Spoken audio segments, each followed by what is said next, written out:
Hi everyone, Reverend Cole here with another episode of Questions for Cole. It is November 4th, 2020. This week, I think maybe we need some humor to brighten our days and lift our spirits, don't you think? I think so.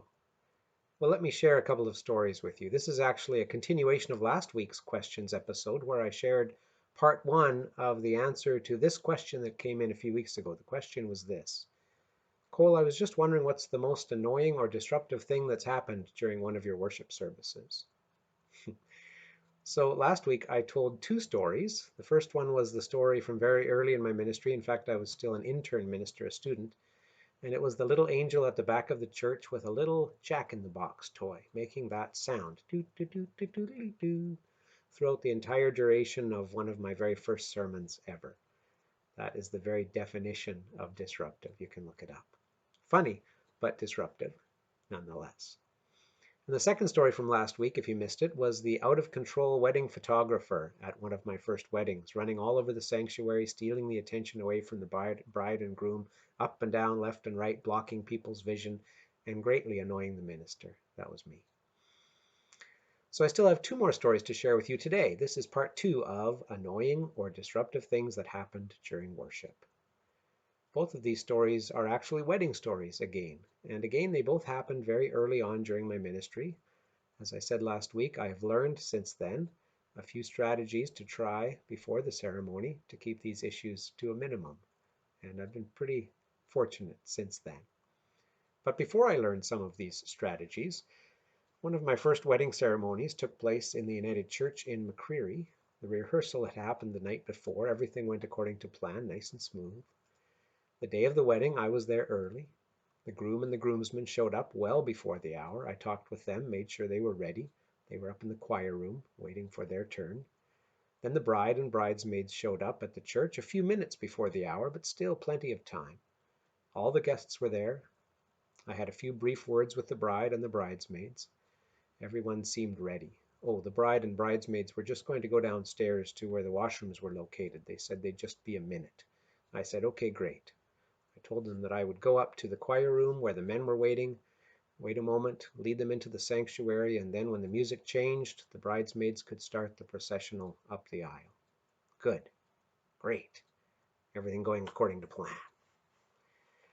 I went up to the choir room, led the men into the sanctuary. Groom was a bit nervous, but everything was still going according to plan. The organist finished up what they were playing and started playing the bridesmaids' processional song. I couldn't actually see the bridesmaids from my vantage point at the front of the sanctuary because the doors to the sanctuary were closed, but I presumed they were right behind that door ready to make their entrance. They were not. I wasn't worried at that point. After all, they had told me that they would only be downstairs for a minute, and it had taken me probably 3 or 4 minutes to go up to the choir room and get the men organized and lead them into the sanctuary. So surely, the women would be upstairs by now and ready to proceed into the sanctuary any second. Any second now. Now try to imagine a minister, a groom, 3 groomsmen standing at the front of a sanctuary all by themselves waiting for the bride. It's not a big deal for a minute.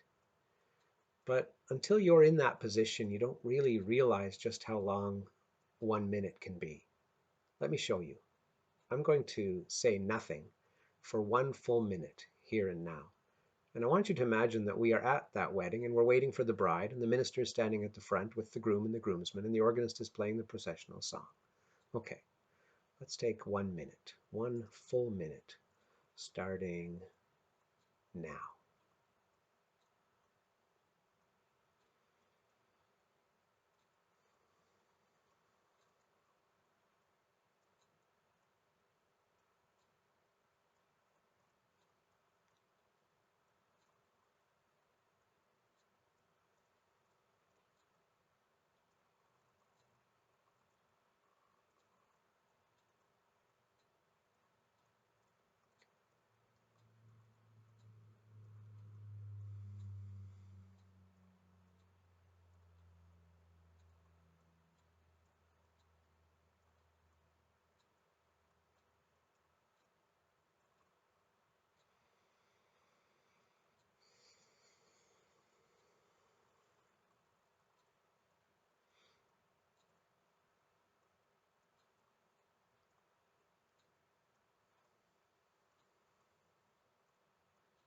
Okay, that seemed like a long time to me, but that was 1 minute. Now here comes the really annoying part of the story.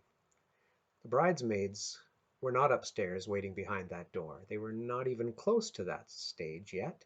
They were still downstairs doing whatever bridesmaids and brides do to finish up the final touches of their makeup, or make sure their dresses are fluffed just right, or check their flowers, or use the washroom, or whatever they were doing down there. So remember how long 1 minute seemed? I'm here to tell you that without looking at my watch the whole time way back then, I am confident when I say that this scenario of waiting for the bridesmaids to enter the sanctuary played out for approximately 15 minutes. I know for sure that it was more than 10. It seemed like more than 17,000 minutes, believe me. That was the longest 15 minutes of my life. The organist played that processional song at least 4 or 5 times.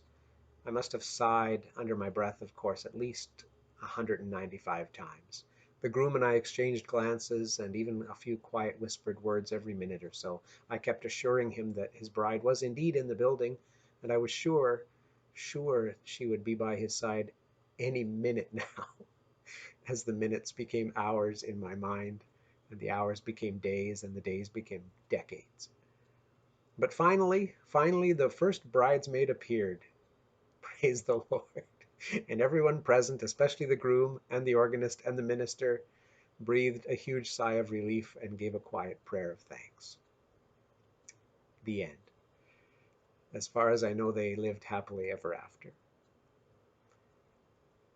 And the final story is a much shorter one, similar in theme to my photographer story from last week. This time it was two little children, not even school-aged, who somehow escaped from whoever it was that was looking after them in the middle of a wedding.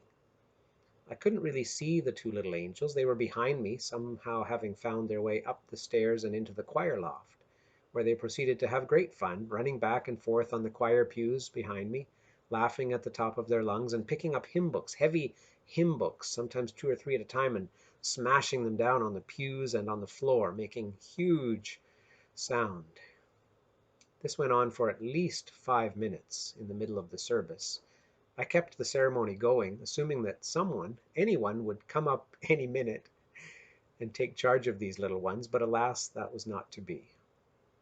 They stayed up there for the duration of the ceremony. They did finally settle down a little bit, but they were certainly the center of attention throughout, and definitely stole the show from the bride and groom, who turned out to be, and here's the best part of the story, the bride and groom turned out to be the two little angels' parents.